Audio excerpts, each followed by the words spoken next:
Matt, another limiting belief that business owners can tend to have is that when it comes to protection, it's just too complex to set up to even get to that point where then I can have that peace of mind.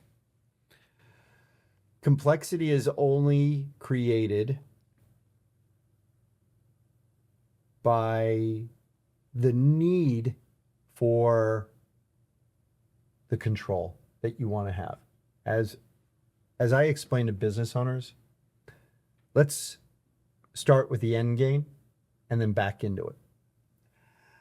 Complexity comes about such as when your spouse needs to have access to funds, but you want to make sure that it's transferable to your family down the road and you want to make it tax efficient.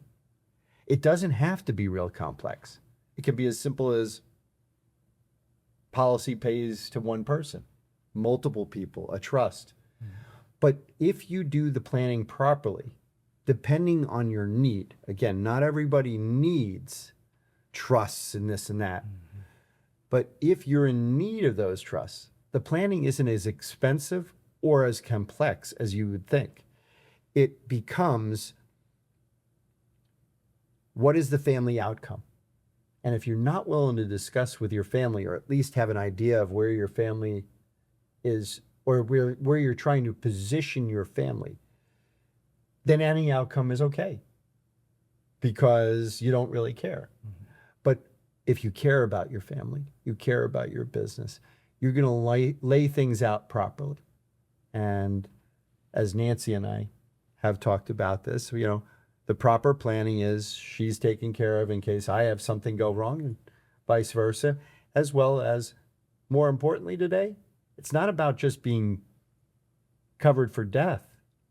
70% of the population will have a long-term care health need in retirement. You have to have funds set aside.